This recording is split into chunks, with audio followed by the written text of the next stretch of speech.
Senator Paul, it's a pleasure. Welcome back to Freedom Watch.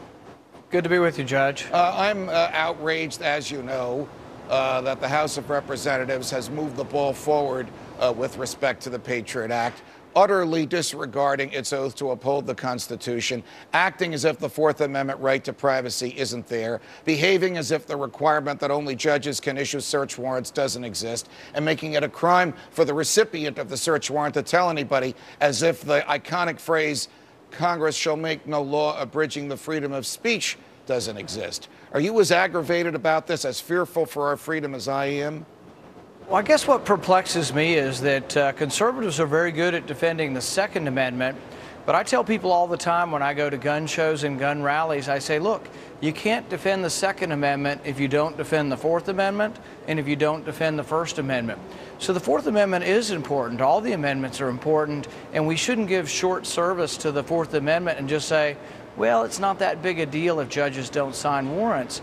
It was a big deal, and John Adams actually said it was one of the biggest things that got us started and headed towards trying to break away from the British Crown, was that they were doing these writs of assistance where they would go into houses with only soldiers' orders, search for anything to make sure you were paying your stamp tax. And the colonists hated this, and this is one of the reasons we went to war with England. You know, it's very interesting, Senator Paul.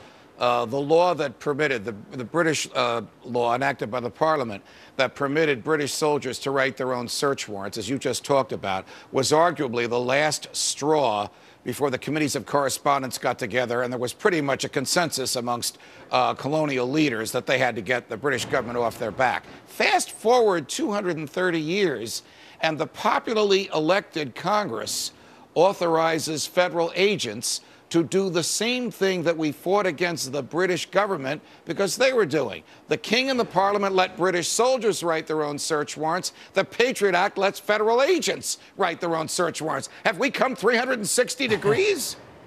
Well, I think Americans would be more outraged if they knew how frequent this was and that it was being used against U.S. citizens. A lot of Americans think, oh, it's just people who are spies for other governments. The national security letters that are being signed by FBI agents, not judges, were used 200,000 times in the last 10 years. Now, there's another part to this, too. There's something called suspicious account reports that are coming out of your banks. Your bank is also looking into your records without a warrant, too. 2 million times the banks looked into your records over the past 10 years. 2 million times without asking any court or any judge for permission. They just looked in your bank account and then reported it to the government. And you know, the Constitution is pretty clear. It not only says that only judges can issue search warrants, it says they can only do so based upon probable cause of crime presented to them under oath. And then it says the search warrant must specify the person, the place, or the thing that the government wants to search and seize. The Patriot Act lets federal agents go to a telephone company saying, we want to listen on these lines, without specifying to whom they want to listen. This is so blatantly against the oath that they took to uphold. Same oath that you took, same oath that I took when I was a judge. It's hard for me to imagine how anybody can enforce this law in good conscience. Yeah, and I think the other thing is that some people worry, they say, well, how would we ever catch terrorists? Could we get warrants? Before the Patriot Act, tens of thousands of warrants, maybe hundreds of thousands, were given by the FISA court, and very rarely did the judges ever turn them down. What happened is when 9/11 happened, they said, oh, we have to act, we have to do something, and they still say it here in Washington. They say, oh, we could have gotten the 20th hijacker if we'd had the Patriot Act. But they won't tell you the truth. The truth is they never ask any judge for a warrant to search Moussawi's computer. They didn't do their job, and so they blamed it on not having enough laws. But in passing new laws, we had to give up the Fourth Amendment. Switching gears, this morning the president introduced his budget. Last week, when we thought he was going to introduce it, or 2 weeks ago when you introduced your marvelous budget-cutting proposal, we thought that the imbalance would be $1.48 trillion. Now it turns out it's $1.6 trillion. That's what the president says he'll have to borrow in order to make ends meet. A, are you surprised by that? B, since his borrowing is now bigger, is your budget-cutting bill now going to be bigger? Yes and yes. I'm not surprised. I think the thing is with the president, is that we had this election, and you say, well, he's got to be hearing this. His rhetoric sounds like he's more in the center. The president's budget will double the debt over 10 years. The president's budget will spend, get this, $46 trillion. $46 trillion over 10 years. The president's budget, after we thought they understood that raising taxes in a recession was a bad idea, the president's budget will increase taxes by $1.5 trillion.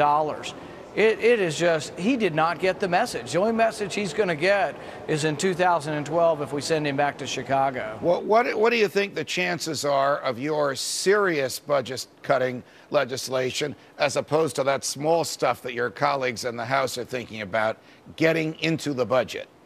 Well, what I keep trying to tell people is the reason you have to do more is because all of this debt that's going to be added.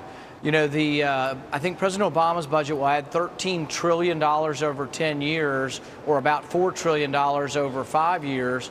The Republican budget, even if they boost it up to about $100 billion this year, will still add nearly $3 trillion over 5 years. The problem is that things are out of control, and unless you accept that you can have federal government doing less things, like unless you accept the philosophic principle that education should be handled by the states and localities, right, they don't know where to cut. Right. Or unless you accept the principle that military spending will have to be cut, they don't have enough money to cut. They can cut all of the non-military discretionary spending and not balance the budget.